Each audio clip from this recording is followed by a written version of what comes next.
নেবেন ভাই? ভাই ছানা করব। ছানা? হ্যাঁ, এটা কি কি জিনিস দিতেছেন? এটা টক পানি। দেন দেন ভাই, দেন দেই তো। কতটুক লাগে? এই কত আধা কেজি পানি হলেই হবে। আধা কেজি না? জি। দেন দেন দেন দেই তো। ছানা দিয়ে কি তৈরি করেন মূলত? এটা মিষ্টি তৈরি করি আমরা। মিষ্টি ছানা না? জি জি। ইনফর্ম। স্পঞ্জ না? এই যে দেখেন দুধটা একদম জমে যাচ্ছে। দুধটা সেপারেট হয়ে যাবে এই পানিটা দেওয়ার পরে।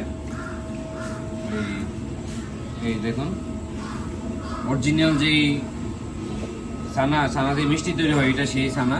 এই দেখুন কি সুন্দর জমে যাচ্ছে, দানাদার দানাদার হয়ে গেছে দুধগুলো। এই দেখুন, আমি আপনাদের দেখাবো কিভাবে মিষ্টি তৈরি করে। হ্যাঁ ভাইয়া রেডি। চাঁদপুর বাবুরহাটে মদিনা সুইটে, এখান থেকে আমি সরাসরি মিষ্টি বানাচ্ছি। এগুলো কি শিরা না ভাই, চিনির?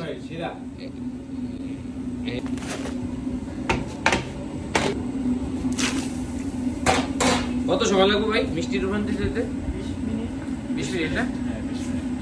এই যে 20 মিনিট পরে এই যে মিষ্টিতে রূপান্তরিত হইলো, আমি আপনাদের দেখাচ্ছি। কেজি কত করে ভাই? সাদা কালো আমাদের 250 টাকা। 250 না? একদম গরম মিষ্টি।